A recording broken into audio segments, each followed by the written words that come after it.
cuidadosamente desde todos los puntos, todos los recovecos y todas las sombras. Porque lo que se juega es mucho, y lo sabe Estados Unidos, Rusia, China, Reino Unido, Francia y Alemania. Desde el lugar donde está el torbellino del asunto nuclear, un servidor, Roberto de la Madrid, y este, que es suyo, su programa. Comenzamos.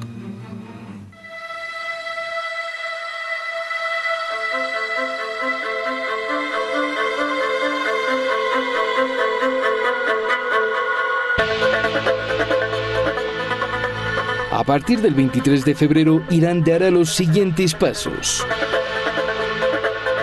1. Prohibirá el acceso a sus sitios nucleares a los inspectores de la Agencia Internacional de Energía Atómica bajo el protocolo adicional del Tratado de No Proliferación de Armas Nucleares. Conforme a dicho protocolo voluntario, la agencia puede realizar inspecciones intrusivas del programa nuclear iraní. 2. Prohibirá que la Agencia Internacional de Energía Atómica use tecnologías modernas para vigilar la actividad nuclear iraní. 3. No habrá transparencia con lo que haga en cuanto a la torta amarilla. La torta es el isótopo de uranio 235. 4. Prohibirá la transparencia en relación al enriquecimiento de uranio. 5. Prohibirá la observación y verificación voluntaria. 6. Prohibirá la transparencia sobre la fabricación de las piezas de las centrifugadoras. Todo esto puede evitarse únicamente si y solo si Estados Unidos levanta las sanciones. حرفایی زده میشه، وعده‌هایی داده میشه. من میخوام امروز فقط همین یک کلمه رو بگم ما حرف و وعده خوب خیلی شنیدیم که در عمل اون حرفها و وعده‌ها نقض شده و ضدش عمل شده. حرف فایده نداره، وعده فایده نداره. این دفعه فقط عمل از طرف مقابل ببینیم ما هم عمل خواهیم کرد. Estados Unidos tacha de preocupante la situación. Dice que levanta las sanciones si Irán primero regresa al acuerdo. Además, quiere un acuerdo más largo y más fuerte. El secretario de Estado de Estados Unidos ya contactó a sus pares de Reino Unido, Alemania y Francia. Esta última, junto a Rusia, le piden moderación a Irán, sobre todo después de que comenzó a producir uranio metálico. Irán responde que todo lo hace en el marco de la reducción de sus compromisos bajo el acuerdo nuclear por el incumplimiento de obligaciones de la Troika Europea y de Estados Unidos.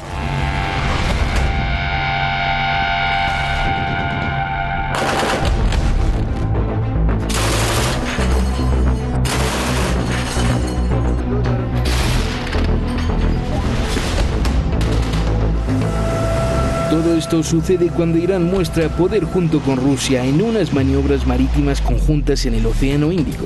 Estos ejercicios se realizan en un área de 17.000 kilómetros cuadrados en una región estratégica entre los estrechos de Hormuz, de Malaca y de Bab al-Mandeb, la elipse energética del mundo.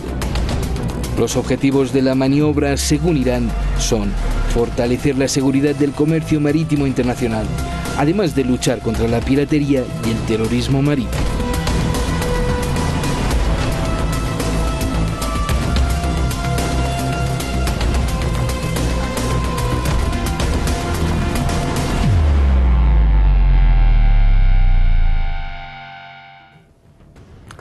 Pues ahí está, muchísimas gracias al equipo de Detrás de la Razón, muchísimas gracias sobre todo y más que todo a usted, porque usted es el principal protagonista del programa, ya sabe, usted escoge lo que se escucha aquí, se dice aquí.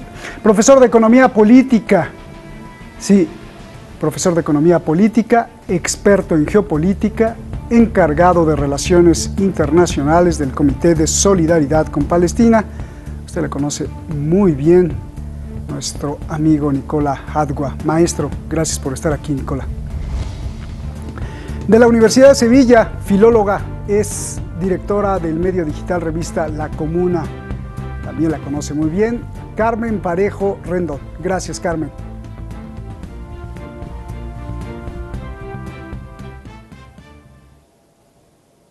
Gracias.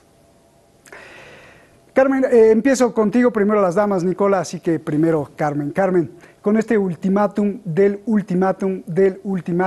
que hace Irán, ¿tú crees que ahora sí Estados Unidos reaccionará, se asustará y regresará al acuerdo nuclear?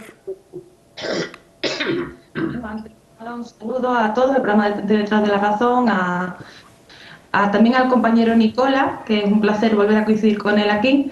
Y bueno, decir que, y por supuesto al presentador, decir que Irán simplemente está actuando como tiene que actuar. Irán es un país que ahora mismo está siendo acosado, no solamente por las sanciones, sino que también está siendo completamente amenazado constantemente a nivel regional y a nivel internacional. Entonces, evidentemente que va a presionar para volver a ese acuerdo nuclear como un país serio que es, que lo que busca realmente es la paz. Pero en ese sentido creo que no solamente es un ultimátum de cara a presionar, sino que también es una forma de demostrar cuál es su posición, una forma de dejar claro que como país serio cumple con lo que acuerda y que como país serio también, cuando esos acuerdos se rompen, va a seguir trabajando por el bienestar de su país. Y en ese sentido no puede quedarse en un segundo lugar eso que empezaba diciendo. Irán es un país que ahora mismo está siendo acosado y bombardeado con sanciones y con amenazas constantes. Entonces es normal que en este contexto se ponga serio, que es lo que está haciendo, y presione, no solamente presione de cara a conseguir un acuerdo ya, sino a dejar claro que es un país al que tienen que mirar de tú a tú, que es un país al que tienen que respetar como no han respetado hasta ahora. Entonces creo que sobre todo este ultimátum está también dejando muy claro quién es quién ante esta vuelta o esta posible vuelta al acuerdo nuclear. Gracias, Carmen, te agradezco mucho. Gracias. Nicola, te agradezco también. Y te pregunto lo mismo, con este ultimátum que hace Irán, ¿tú crees que ahora sí Estados Unidos reaccionará? ¿Se asustará? ¿Regresará al acuerdo nuclear? A ver, dame tu lectura, Nicola. Oye, antes que nada, un placer enorme estar en este programa tan bueno, tan prestigioso. Y un saludo cariñoso a nuestra gran amiga Carmen, que siempre nos deleita con sus buenos análisis. Mira, frente a esta situación, Irán ha ido inteligentemente escalando y dándole también posibilidades a que europeos y norteamericanos vayan reaccionando. La verdad que los europeos ni los norteamericanos van a reaccionar, porque la presión que tienen tanto ellos como los norteamericanos es muy fuerte. No nos olvidemos que 5 familias sionistas gobiernan el 100% de la banca norteamericano y europea.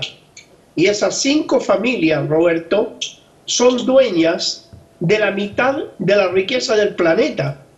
De modo que los gobiernos como Macron, como Johnson y el mismo Donald Trump y ahora Biden, no son independientes, dependen de lo que les diga Israel.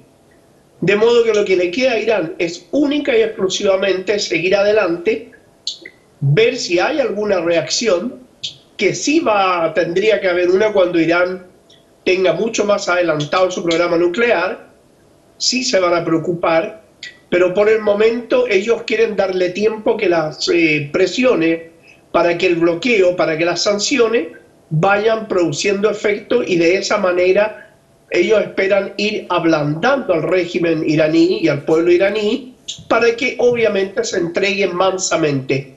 No creo que Irán por este momento se vaya a entregar, y no creo que los sionistas le suelten los cables a los gobiernos europeos, y no van a dejar de darle órdenes a Estados Unidos.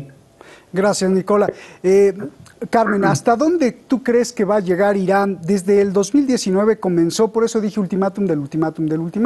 Desde el 2019 comenzó a dar ultimátums, abandonando sus compromisos nucleares en etapas. Si no se levantan las sanciones, daremos el siguiente paso, dijo Irán, y así ha enriquecido uranio a un nivel prohibido por el acuerdo nuclear, a una cantidad prohibida por el acuerdo nuclear, más centrifugadores que estaban prohibidas por el acuerdo, gas hexafluoruro, e Irán incluso ha llegado ya hasta el 20% de enriquecimiento. todo bajo la cláusula 26 y 36 del acuerdo nuclear. Pero ni Estados Unidos ni los otros signatarios del acuerdo nuclear han hecho absolutamente nada, solo palabras. Yo te pregunto, ¿por qué nadie hizo nada? Y dos, ¿hasta dónde llegará Irán con esta cadena de ultimátums que ya va para 2 años? Bueno, creo que eso, que hay que hacer un poco de recorrido. Efectivamente, fue Estados Unidos quien unilateralmente se salió de ese acuerdo. Entonces, en ese sentido, también liberó a Irán de sus acuerdos, porque además estaba así previsto. Y hay que recordar que no fue Irán quien se salió de los acuerdos, sino Estados Unidos. Y después también, viendo cómo ha ido durante todos estos años, hemos visto también cómo desde los países europeos del acuerdo se intentaron maniobras y mecanismos para poder, digamos, flexibilizar esas sanciones para sus propios beneficios económicos, porque también hay que tener en cuenta que esos países también tienen interés en mantener relaciones comerciales con Irán. No es que le hicieran un favor a Irán con el acuerdo nuclear, sino que también pretendían sacar algo de ello y lo necesitan. Pero tampoco han podido ponerse de acuerdo. Creo que ahí también hay que entender las propias contradicciones internas que tiene en el seno de la UE, la salida de Gran Bretaña de la Unión Europea con el Brexit, también las propias discrepancias que ha habido dentro de los intereses de Francia y Alemania, y después también, como decía Nicola, o sea, la presión de los sionistas. La presión de los sionistas está presente todo el tiempo, aparte hay que sumarle las contradicciones internas que ellos mismos tienen. En ese sentido, también, por ejemplo, es llamativo ver cómo Biden utilizó durante toda la campaña electoral a la administración Trump como un error en sí mismo, porque todas las políticas que había ido aplicando eran negativas para Estados Unidos, pero realmente lleva ya un mes y tampoco está corrigiendo esos supuestos errores. Entonces, no sabemos si realmente eran errores de Trump o realmente todo esto ya seguía una estrategia más a nivel de Estado desde Estados Unidos, esa estrategia de reforzamiento del sionismo, de forzar a otros países de la zona a que de forma abierta, aunque ya sabíamos que tenían relaciones de otras formas, pero de forma abierta se alineen con esas fuerzas coloniales, imperialistas que hay en la región. Entonces, estamos viendo cómo realmente a lo mejor la estrategia que tenía Trump no va a cambiar, porque a lo mejor no era la estrategia de Trump, sino que era la estrategia de Estados Unidos, y Biden simplemente hizo un juego en la campaña electoral para conseguir ganar. En ese sentido, ¿hasta dónde va a llegar Irán? Pues yo creo que, como he dicho, Irán es un país serio, es un país que está acosado y es un país que tiene la obligación de llegar a lo máximo que pueda por defenderse. En ese sentido también, ¿cuál es la preocupación que hay con el tema de los programas nucleares? Que puedan llegar a tener un armamento como el que tiene Estados Unidos y que además ha utilizado, el único país que lo ha utilizado contra población civil. Pues si esa es la preocupación, realmente no es porque por un temor a que Irán pueda utilizar armamento, sino por un temor a que no puedan entrar en Irán como han entrado en otros países y destruirlos. Entonces, aunque fuese por ese motivo, Irán estaría en su derecho, incluso si la situación avanza, si el acoso avanza, si las amenazas avanzan, podría estar incluso en su deber de protegerse. Por lo tanto, creo que lo único que estamos viendo es que esa estrategia que parecía que era una cosa de Donald Trump porque estaba loco, a lo mejor no era una cosa de Donald Trump, sino que es un planteamiento que en Estados Unidos están llevando a cabo desde todo lo que se llama su estado profundo. Bien. Gracias, Carmen. Me recuerdan que el líder de Irán ha dicho en una fatua religiosa que jamás Irán buscaría una arma nuclear porque lo prohíbe su religión. Bueno, eso es el recordatorio que se hace aquí en Irán. Nicola y Carmen, perfectamente describiste a Trump, ¿no? No era loco, sino como títere, más bien, ¿no? Así nos los ha puesto también Nicola.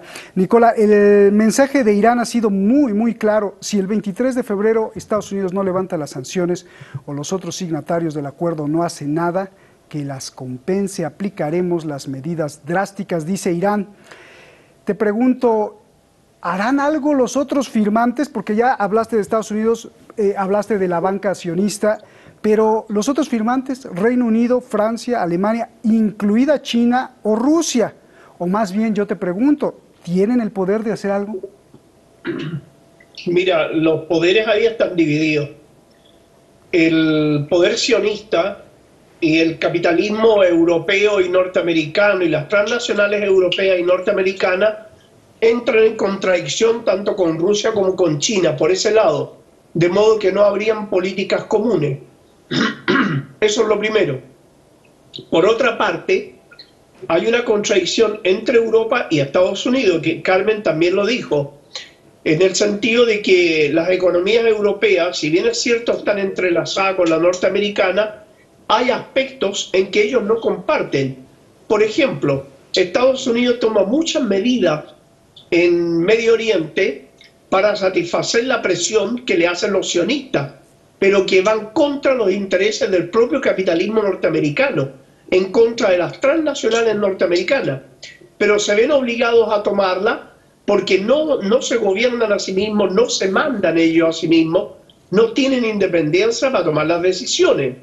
Los europeos que necesitan desarrollar su comercio en áreas donde Estados Unidos ha impuesto muchas restricciones, porque le pone restricciones a China, le pone restricciones a Corea, a Siria, a Irán, es decir, el mercado se lo van restringiendo los europeos, no así los norteamericanos. Entonces, en ese aspecto, los intereses de China y Rusia son divergentes de los intereses de Europa y Estados Unidos. No podrían ir juntos. En segundo lugar, Irán no puede ni va a esperar, ni tiene que esperar absolutamente nada, porque no va a haber absolutamente nada. El programa nuclear partió con una justificación muy antigua, partió desde la época de Bush con estas justificaciones, pero el programa, lo que van ellos no es el programa nuclear de Irán. Ellos saben que Irán no va a hacer bombas atómicas. Ellos van por el rol que juega Irán en Asia Occidental. Eso es lo que a ellos les preocupa. Ellos necesitan domesticar al gobierno iraní, utilizarlo, ponerlo de rodillas y utilizarlo para terminar la tarea de Israel en Medio Oriente y el dominio de las transnacionales europeas y norteamericanas del Medio Oriente. Es mucho más allá que el programa nuclear. Si ellos realmente estuvieran preocupados de que no hubiera proliferación de armas nucleares, lo primero que harían es destruir las armas que tienen ellos. Claro. Y en segundo lugar, obligar a Israel a que destruya las 300 ojivas nucleares que tiene. Entonces, no es esa la preocupación es mucho más compleja. Sí, también hay que mencionar las grandes inversiones que tienen las firmas saudíes en el Ártico, de las empresas rusas, y al revés, las grandes inversiones que tiene China en Arabia Saudí, que eso sin duda también determina. Yo te pregunto, Nicola, con lo que tú dijiste, ¿no muestra que el acuerdo nuclear en realidad se firmó solo entre Estados Unidos e Irán y las otras potencias solo estuvieron como de adorno? Mira, no puede haber una mejor definición que la que has hecho tú. Simplemente los europeos funcionan como perritos falderos de Estados Unidos, y funcionan así porque las 5 familias dueñas de la banca europea tienen sus bases en Estados Unidos, a excepción de los Rothschild, que tienen su mayor fuerza en Francia. Pero los Morgan, los Rockefeller y toda esta gente tienen su mayor fuerza en Estados Unidos. Bien. Por esa razón te digo que no... Bueno, tú lo has definido muy bien. Gracias. Y acá no hay independencia. Gracias. Dame tu lectura, Carmen. Todos están patas para arriba, se están comunicando cancilleres con los secretarios de Estado. El de Estados Unidos ha tenido contacto con todos los cancilleres europeos, con el de Rusia, con el de China. Y Alemania, por ejemplo, y Rusia, las dos, Alemania y Rusia, instan a Irán a que se modere. ¿Cuál es tu lectura? Bueno, es parte de lo que estamos hablando. O sea, estamos en un contexto, un escenario muy complejo donde evidentemente hay muchas contradicciones, donde no hay economías totalmente independientes que están participando. Lo acaba de explicar muy bien Nicola. O sea, es cierto que las propias economías europeas tienen todavía, y parece que no van a liberarse al corto plazo, una dependencia muy fuerte de Estados Unidos. Por otra parte, también Estados Unidos tiene su propia decadencia. Escenas sencillos donde no solamente se está jugando un acuerdo nuclear, sino que también se está jugando una cuestión de hegemonía, una cuestión también de cómo, qué papel va a jugar cada cual dentro del nuevo escenario que se lleva abriendo durante muchos años, de este nuevo escenario de multipolaridad, donde efectivamente hay intereses que son completamente contrapuestos y que mientras más avance la situación que estamos viendo actualmente, más contrapuestos van a ser. Es decir, vamos a ver cómo China y Rusia se refuerzan en un bando completamente opuesto al bando de Estados Unidos, de la Unión Europea y de los aliados, o como le queramos llamar, o lacayos de Estados Unidos, y del sionismo, porque es que a mí, por ejemplo, me cuesta mucho separar el sionismo y los intereses del gran capital de Estados Unidos, porque suelen ser los mismos intereses. Entonces, hablar a veces de Estados Unidos y del sionismo casi es un sinónimo. Pero lo que quiero decir, vamos a ir viendo cómo todo esto se complica más, porque efectivamente se han creado en los últimos años unos lazos de dependencia, sobre todo a través de lo económico, pero ahora mismo también está siendo cuestionado cuál es el modelo de relaciones internacionales, cuál es el modelo también de quiénes van a ser los países hegemónicos que lideren este nuevo contexto. Entonces, todo esto también está de fondo con respecto a este acuerdo nuclear, porque este acuerdo nuclear implica a muchos países, implica muchos intereses y además pone sobre la mesa cuáles son todas esas contradicciones. Entonces, creo que vamos a ver muchos movimientos. Ahora, ¿cuál va a ser el final de todo esto? Eso yo creo que todavía es impredecible, pero sí que creo que, y por un poco recalcar lo que decía antes, que Irán tiene derecho y deber a defenderse como pueda. No estoy diciendo que vayan a tener que hacer un arma nuclear, pero que tendrían derecho, que no podemos caer tampoco en el ataque que utilizan, como si solamente Estados Unidos tuviera derecho a supuestamente defenderse, cuando en realidad Estados Unidos es el que siempre ataca. Es simplemente era eso lo que yo quería también decir antes. Gracias, Carmen. Dijo Carmen, Nicola, todo el mundo es una contradicción, y bajo esta premisa, yo te pregunto, Nicola, justo en medio de esta tensión, por un lado Rusia y Alemania le piden modérate a Irán, pero por el otro, en este momento, se realizan unas maniobras militares donde muestran fuerza Irán y Rusia. Dame tu lectura en 30 segundos porque nos vamos de estas maniobras que suceden justo en este momento. Bueno, obviamente lo que ocurre abiertamente no es lo que ocurre bajo cuerda. Andale. Hay conversaciones indirectas y directas que se van sondeando por medio de gobiernos amigos, por medio de gobiernos independientes, mensajes que se envían a través de unos y otros. Alemania, cuando se dirige junto con Rusia e Irán, Alemania no lo hace sola. Alemania tiene el apoyo de Francia, del Reino Unido y de Estados Unidos. Entonces, lo que hay acá es una cosa, es lo visible, y lo invisible es otro. Pero la moderación, Irán, como muy bien lo escribe Carmen, tiene absolutamente todo el derecho a defenderse, y mientras los europeos y los norteamericanos no tengan la valentía, no tengan un poco de dignidad para defenderse de las presiones israelíes, y no le exijan a Israel que se desarmen en cuanto a las armas atómicas, Irán bien tendría derecho a fabricarla, y no es en absoluto cuestionable a la hora de saber que el régimen sionista es un régimen asesino que comete crímenes de lesa humanidad y que no dudaría en disparar bombas atómicas a cualquier país. Gracias. Entonces Irán tiene derecho a defenderse. Gracias, Nicola, un abrazo. Gracias, Carmen, un abrazo. Gracias a los dos. Te agradezco mucho. Gracias.